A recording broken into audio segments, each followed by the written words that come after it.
Thank you. Thank you.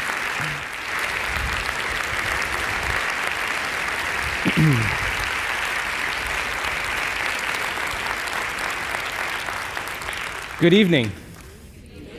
I want you to turn to the person next to you. I want you to look him in the eye and introduce yourself as a genius. Let's begin.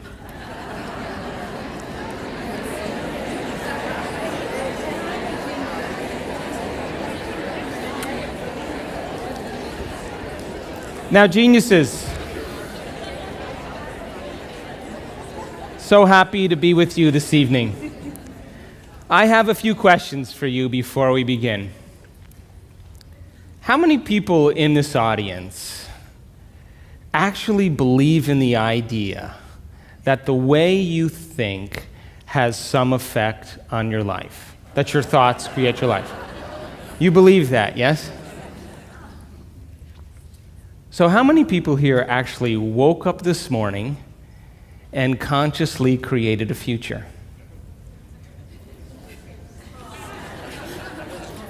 You know, the biggest reason why people don't do it is because you don't really believe it's true. You see, if you knew on a gut level that it was absolutely true, would you ever miss a day? Come on. And would you ever let any thought slip by your awareness that you didn't want to experience? So your brain, according to neuroscience, is organized to reflect everything you know in your life. Your brain is a record of your environment. It's a record, an artifact of your past. So if you believe this, then does your environment control your thinking? Or does your thinking control your environment? So if you wake up in the morning and you get out of bed on the same exact side as you did the day before, you shut the alarm clock off with the same finger, you slip into your favorite slippers, you shuffle into the bathroom and you use the toilet like you always do, then you walk over to the mirror and you look at yourself to remember who you are. Then you get into the shower and you wash yourself in the same routine way. Then you groom yourself to look like everybody expects you to look. Then you go downstairs and you drink coffee out of your favorite mug. Then you drive to work the same way as you did the day before. You see the same people that push the same emotional buttons. You do the exact thing that you know how to do and you memorize and can do so well that you're an expert at. Then you hurry up and rush home so you can hurry up and check your emails, so you could hurry up and go to bed, so you can hurry up and do it all over again. Now, here's my question. Did your brain change at all that day? We could say that you were thinking the same thoughts, performing the same actions, that create the same experiences, that produce the same emotions, but secretly expecting something to change in your life. Would you agree? Yes. So then, as the environment turns on different circuits in your brain, you begin to think equal to your environment. As you see the same people and go to the same places and do the same things at the same time, it's the external environment that's turning on different circuits in your brain, causing you to think equal to everything that you know. And as long as you think equal to everything that's familiar and known to you, what do you keep creating more of? Same life. Now, the quantum law is still applying to you. You're just thinking equal to everything that you know, and you keep creating more of the same. To change, to truly change, is to think greater than your environment. And every great person in history knew this, whether it was William Wallace or Mahatma Gandhi or Martin Luther King or Queen Elizabeth I or Joan of Arc. They all had a vision. They all had an idea. Couldn't see it, couldn't smell it, couldn't taste it, couldn't feel it, but it was alive in their mind. It was so alive in their mind that they began to live as if that reality was actually happening now. So can you believe in a future that you can't see or experience with your senses yet, but you've thought about enough times in your mind that your brain is literally changed to look like the event has already happened? Neuroscience says it's absolutely possible. Now, your personality creates your personal reality. That's it. It's that simple. And your personality is made up of how you think, how you act, and how you feel.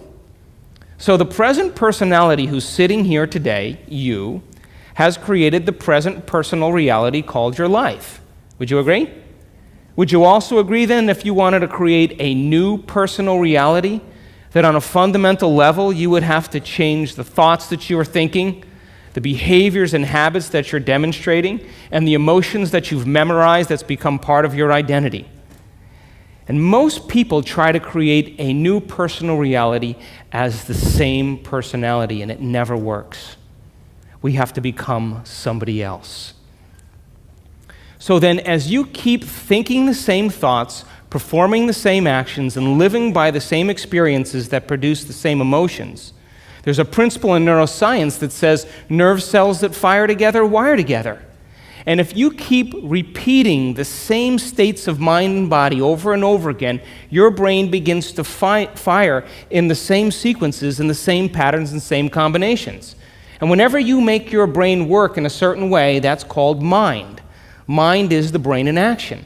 So as you remind yourself every day who you think you are, you're causing your brain to fire in the exact same ways. And as they fire and wire in the same patterns over time, the brain moves into a very finite signature, and that's called your personality. Now, that box in your brain isn't literally a box, but it's the most commonly wired, neurologically fired programs that run redundantly because we keep doing the same things over and over again. To change your mind, then, is to make the brain work in new sequences and new patterns and new combinations, to begin to make the brain work differently. And the one ingredient that allows us to do that is knowledge or information, because every time you learn something new, you make a new connection in your brain. That's what learning is. Learning is forging new connections. Remembering is maintaining or sustaining those connections. So now, every time you have a thought, you make a chemical. And if you have a great thought, or an unlimited thought, or a joyful thought, you turn on a set of circuits in your brain that fires in a very specific sequence, pattern, and combination, that produces a level of mind, that turns on another part of the brain that makes a chemical for you to begin to feel exactly the way you were just thinking, great or unlimited or joyful. Now, if you have a negative thought or an unhappy thought or a self-depreciating thought, you turn on a different set of circuits and a different combination, a different sequence, and a different pattern that produces a different level of mind. And the brain then begins to make a different batch of chemicals that signals the body for you to begin to feel exactly the way you were just thinking, negative or unhappy or unworthy. So the moment you begin to feel the way you think, because the brain is in constant communication with your body, you begin to think the way you feel, which makes more chemicals for you to feel the way you think, and then you think the way you feel, and then you feel the way you think, and then you think the way you feel. And some people do this for 20 or 30 or 40 years. Now, the redundancy of that cycle over time creates what I call a state of being. And a state of being is when your mind and body are working together, or your thoughts and feelings are aligned to a concept. So thoughts are the language of the brain, and feelings are the language of the body. And as people get caught in this cycle of thinking and feeling and feeling and thinking, over time, they condition their body to memorize that emotion as well as the conscious mind. And whenever the body knows as well as the mind, that's called a habit. A habit is when your body is the mind. Now, 95% of who you are by the time you're 35 years old is a set of memorized behaviors, a set of emotional reactions, beliefs, perceptions, attitudes that run just like a computer program. So 5% of your conscious mind begins to work against 95% of what you've memorized. So the person wants to think positively, but they're feeling negatively. They want to create their dream board, and put up their future life, but they feel unworthy. That's mind and body in opposition. We have to recondition the body to a new mind. So how many people here know someone who's memorized suffering? Doesn't have to be you, it could be anybody. And you say to that person, hey, did you read the book I gave you? What do they say? No. Did you see the DVD I gave you? Oh, no. Hey, listen, we're going to go out to dinner. We're going to go see some stand-up comedy. We're going to go for a walk along the water. You want to come? No. What are they saying? I'm insisting on this neurochemical order that no person, no thing, no experience can move us from it. And we have these three brains to allow us to move into a new state of being. And the quantum field, universal mind, whatever you want to call it, responds to who you're being. Not what you're thinking, not what you're feeling, but the combination of how you're thinking and how you're feeling, called a state of being.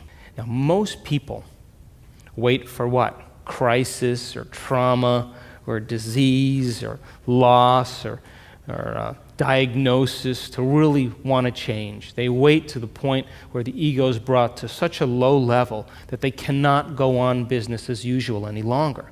That's when we begin to look at how we're thinking or what we believe or how we act or our attitude or what emotions we're living by. And my message is, why wait? We can learn and change in a state of pain and suffering, which tends to be the human model, or we can learn and change in a state of joy and inspiration. Now, you want to learn the hardest part about all of this? You ready? The hardest part of all of this, the hardest part of all of this is making the time to do it. That's it. That's it. Making time for your precious self.